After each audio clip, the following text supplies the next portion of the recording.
You are under arrest for trespassing on private property, the young officer said, stepping out of his squad car with a straight face. I was holding a rake, shirt off, soaked in sweat, standing 5 feet from my own barn. My badge was clipped to my belt. My name, Sheriff Thomas, was stitched into the back of my work shirt drying on the fence post behind me. Karen, red-faced and triumphant, pointed at me like she just cornered a fugitive. I told you he was dangerous, she shrieked. That's how it started. Me, the elected county sheriff, being told to get off my own land because an HOA lady didn't like my wife's flower bed. It had been brewing for weeks, but nothing like this. Karen had moved in about 2 blocks down from our ranch a month ago. She came from somewhere with gated communities and quarterly newsletters, and brought that energy like it was gospel. The first time she knocked, she handed us a thick packet printed in glossy color with HOA guidelines. My wife tried explaining we weren't under the HOA jurisdiction. We never signed into it, and the ranch had been there before most of the neighborhood was even built. Karen just blinked. That's not how community living works, she said flatly, tapping her clipboard. I asked her what exactly she was trying to enforce. Uniformity, she said. That word stuck with me. She started patrolling the edge of our land in her golf cart every morning like it was part of her job. She'd stop, squint, take pictures, and shake her head disapprovingly at whatever didn't match her suburban standards. Old fence? Violation. Dogs barking at night? Violation. My daughter's pony in the open field? Unauthorized livestock. It got ridiculous. She began leaving notes in our mailbox, unsigned but clearly from her, citing us for things like rusty gate hinges and non-neutral house trim. One morning, she took a picture of my tractor and uploaded it to the neighborhood forum, captioned, "Should this be allowed this close to our homes?" The thing is, I stayed quiet for a while. I've dealt with enough people like her in uniform and out. Sometimes ignoring them is easier. But my wife, bless her, started getting real tired of the nonsense. When Karen left a flyer taped to our barn warning of forced compliance if visual pollution persists, my wife laughed so hard she had to sit down. That flyer was the beginning of the storm. 3 days later, Karen called the cops.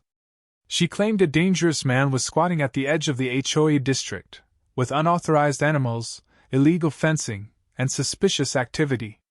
She didn't give my name. She didn't mention the address as belonging to the county sheriff. She just said it was a potential threat. The officers showed up mid-afternoon, right as I was cleaning the flower beds and prepping the back fence for reinforcement. When the first cruiser pulled in, I assumed someone had wrecked near the creek again. I even waved. But then the second pulled in fast, doors opened, and one officer actually unhooked his holster snap. I stayed calm. No sudden movements. Just wiped my forehead and stood up straight. "Afternoon, officers. Everything all right?" They looked unsure. One flipped open a small notepad. "We had a report of trespassing and possible property dispute." I raised an eyebrow. On my own land? They didn't know who I was yet. Karen was standing behind them, arms folded, smirking like she just won a game she invented.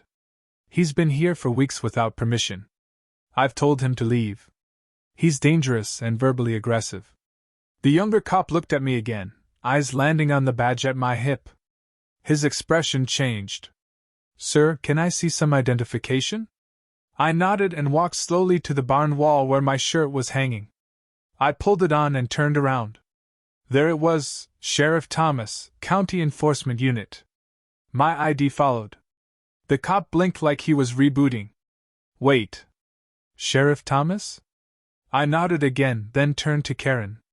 "You just tried to have the sheriff arrested on his own ranch." Karen stuttered for a moment, eyes darting like she was looking for a manual to read from. "Well, I didn't know who you were. You weren't wearing your uniform. And you don't act like a sheriff." That last line made me laugh. "Because I'm raking my wife's flower bed?" She huffed and turned to the officers. "I want him removed." He is in violation of multiple HOA rules and needs to be ticketed at minimum. The older cop spoke up then. Ma'am, this property is outside HOA jurisdiction. This land is not governed by your association. Sheriff Thomas is also, well, the sheriff. You made a false police report. Her face twisted. So you're taking his side? The officer looked tired. We're taking the side of facts, ma'am. After they left, without me in cuffs, Karen stomped off yelling something about board meetings and legal action. I stood there for a moment, watching her golf cart veer sideways on the gravel. My dog trotted up next to me, tail wagging like it had all been a game. But I knew she wasn't done.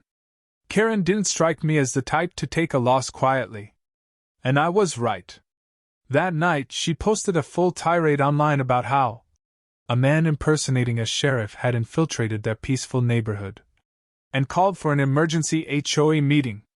The comments were a mixture of concerned suburbanites and eye-rolling ranch folks who knew better. One user simply posted a screenshot of my election win from the county website and said, "He's literally your sheriff." The next morning, I found another paper slid under the barn door. This one claimed, "Final notice for visual property violation, unapproved fencing, animal waste exposure, and non-regulation vehicle storage." It was printed on real letterhead. Only problem? It said Enforcement Division. At the top, no department name, no seal, no legal citation. It looked professional but smelled fake. And the name at the bottom? Karen. No last name. No title. Just Karen. I took the paper and pinned it to the corkboard in my office under the section labeled, "Ridiculous Stuff People Try." I knew I could shut this down fast. But something in me wanted to let it ride a bit longer. Let her dig her own hole. Some people don't learn by being told. They only learn by the echo of their own voice getting them into trouble. And Karen? She was holding the shovel. Ask ChatGPT. I figured that would be the end of it, or at least the part where she got embarrassed enough to step back. But instead, Karen doubled down. The next day, I noticed a man in a reflective vest walking along my property line, clipboard in hand, stopping every few feet to mark something in a little notebook. He wasn't county. Wasn't state. I didn't recognize the vest insignia, and that's saying something, since I know just about every agency that operates in this part of the county. He didn't have a badge, no visible ID, just a cheap plastic vest and a walkie-talkie clipped to his shoulder like he thought it made him official. I approached slowly, boots crunching dry dirt, and asked him what he was doing. He didn't even look up. "Code Enforcement Survey," he mumbled. "Per Community Management Directive." That was a whole lot of nothing, and I told him so. There's no directive that allows you on this land. This is private property, and I'm going to need to see some ID. Now he looked up. Nervous. He hesitated just a second too long before pulling a laminated card from his back pocket and flashing it quickly, like a magician hiding a bad trick.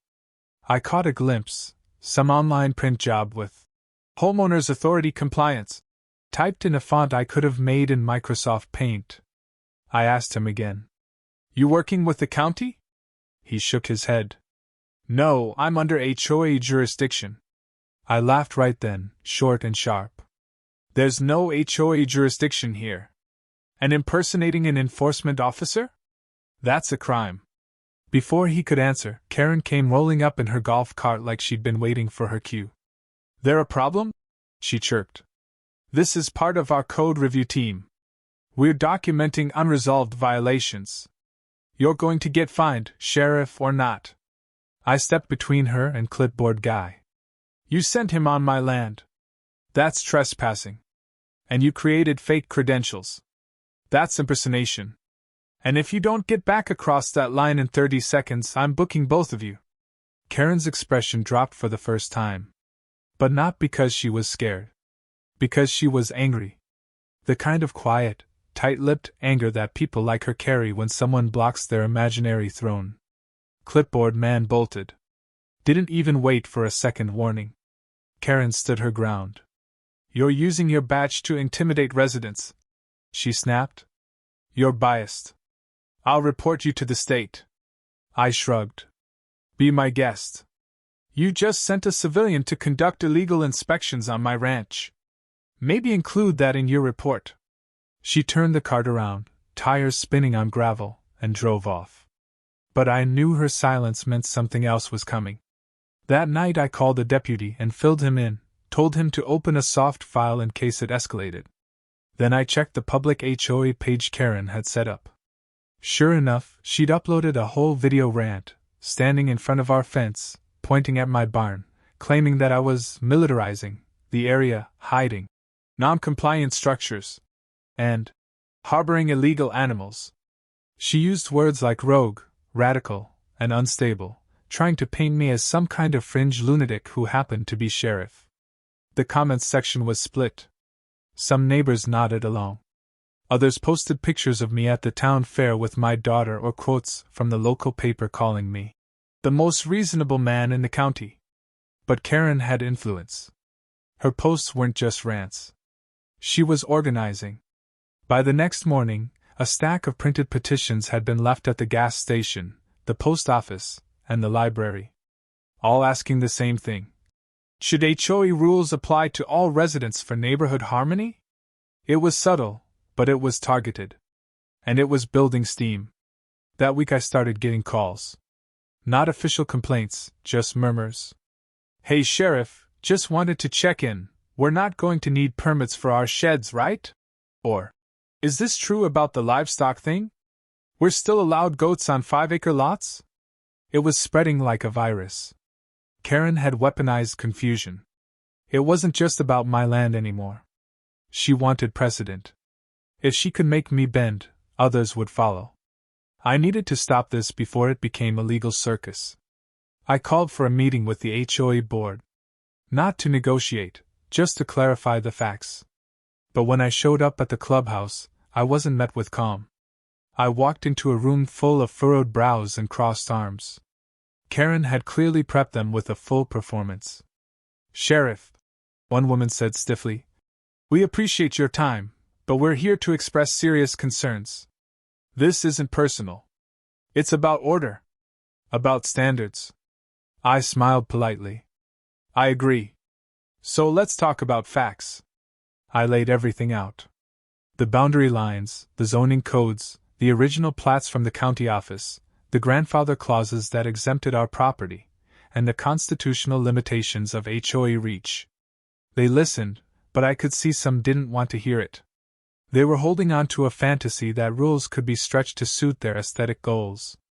That the uniformity Karen promised them was just one argument away. When I asked if they'd authorized Karen's enforcement patrol, they squirmed. That was a miscommunication, someone said. It won't happen again. I nodded, thanked them, and walked out. But Karen followed me to the parking lot. You think you've won, she said flatly. But this isn't over. You're not above the community. I turned and looked her square in the eyes. Karen, I am the community. I was elected to protect it. And that includes protecting it from overreach and fake law. She didn't blink. Just turned and walked away. 2 days later, I got an official notice of complaint filed with the county board. Karen had gone above the HOA, claiming I abused my power, threatened residents, and violated ethics by refusing to comply with reasonable neighborhood standards. She'd even attached footage, edited video of me speaking sternly to her little clipboard man, cut to look aggressive. It was clever, deceptive, and just legal enough to trigger a hearing. I didn't flinch. But I also knew this had gone beyond petty. Now it was official. Karen wanted a public fight. And I was going to give it to her, with the whole county watching. Ask ChatGPT. The county board hearing was scheduled for a Thursday morning, in the small but always over-air-conditioned town hall building where real decisions rarely happened and even fewer people paid attention. But that morning, the parking lot was full. Cameras were set up by the local news station. HOA members shuffled in wearing pressed polos and clutching printed agendas.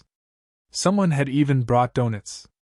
Inside, the room buzzed with quiet gossip, most of it circling around the idea that something big was going to go down. Karen stood near the front in a pale blue pantsuit, arms folded, chin slightly raised like she was posing for a victory portrait. She was flanked by 2 board members and the man with the clipboard, who now wore a neck brace that hadn't been there the last time I saw him. I sat 3 rows back, no uniform, no badge on display, just a button-down shirt and jeans. Some people recognized me right away, others glanced without connecting the dots. When the chairman called the meeting to order and announced the agenda item, formal community complaint against Sheriff Thomas, most of the room turned toward Karen like it was her moment to shine. And she didn't disappoint. She launched into a speech that had clearly been rehearsed. She described a man using his badge to intimidate neighbors, refusing to cooperate with reasonable guidelines, fostering an unsafe environment with livestock and visible weapons, and endangering the character of their peaceful neighborhood. She referred to me only as the subject, avoiding my name entirely, and she used the word unhinged more than once. Her voice cracked at one point, almost like she'd practiced where to place emotion. She handed over printed photos, grainy screenshots of me holding a rake, standing shirtless beside my barn, a frame that somehow made me look like a rebel warlord. Then came the video, edited clips of me speaking to the clipboard man, my voice firm, the context erased. She had captioned it, "Sheriff threatens volunteer," in bold across the top. A few gasps rippled through the room. Some looked at me, unsure. Some nodded along. And then the chairman turned to me. I stood, walked up to the front, and took a slow breath before speaking. I didn't bother raising my voice. I didn't argue or deny. I just told the truth. I started with the history of the ranch, founded decades before the HOA ever existed. I explained the zoning laws, the property lines, the grandfather clauses, the specific legal boundaries that protected our land from HOA oversight. I clarified that I had never once used my office for personal retaliation, never made a threat, and had in fact reported Karen's trespassing formally through a deputy. Then I dropped the USB drive on the table. It contained the full footage, unedited, of Karen stepping onto my property repeatedly, sending the fake enforcement officer to issue made-up citations, and the full exchange where I calmly asked for ID, warned him of impersonation laws, and gave them both an opportunity to walk away without charges. It also included drone footage, taken from a distance, showing Karen entering my fields on at least 3 different occasions to photograph our barn. I added that she posted my family's home online with false accusations and attempted to rally neighbors under a fabricated threat. The room shifted. Quiet murmurs turned into soft chuckles when one of the supervisors read aloud from the fake Homeowners Authority Compliance badge she'd printed. Someone in the back laughed out loud. The neck brace guy looked down at his shoes. Karen's expression twisted, but she held her ground. She tried to interrupt, but the chairman cut her off. "You had your time. Now we're reviewing facts." A few minutes later, the board announced that no action would be taken against me. The complaint was considered frivolous, unsupported by law, and rooted in personal bias. Karen opened her mouth again, but the chairman shut her down with a final sentence that would be quoted all over the neighborhood forum by sunset. "Ma'am, we recommend you stop treating county land like it's your gated community." I walked out of the town hall and into daylight, greeted by a mix of applause and knowing smiles. A few neighbors stopped me to shake my hand. One woman, who I'd never met, handed me a bag of cookies shaped like miniature, "No trespassing" signs and said, "You earned these, Sheriff." I laughed for the first time in a while. It felt good. The clip of the hearing hit social media by noon. Within hours, the story exploded. "Karen tries to arrest county sheriff" was trending locally, and even a few national outlets picked it up for a chuckle piece. Memes flooded the web. One showed Karen's face with the caption, "Tried to flex HOA power. Accidentally summoned the sheriff." Another had my rake photoshopped into a sword with a crown on my head, labeled Lord of the Ranch. Teenagers who normally ignored town business started showing up to my public events asking for selfies. It was absurd, but oddly satisfying. Karen's downfall came fast.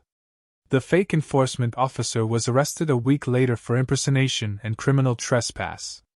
Karen herself was fined by the county for repeated false 911 calls and unlawful entry. Several board members resigned quietly. She tried to sue for defamation, but with the footage and public opinion stacked against her, no lawyer would touch it. By the next month, a for sale sign popped up in her front yard. 2 months later, she was gone. Vanished without a goodbye. At the next county fair, I was handed a plastic badge by a group of local kids who'd made their own anti-Karen patrol.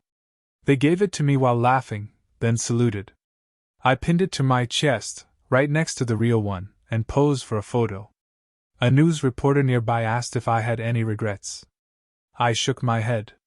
Sometimes you don't have to fight back. You just have to let people expose themselves. Karen did all the work. I just kept the gate locked. Back at the ranch, things went back to normal. My wife replanted her flowers. The dogs roamed free. The old fence stayed just the way it had always been, strong, simple, and mine. I still kept the flyer Karen had taped to the barn, framed and hung in my office.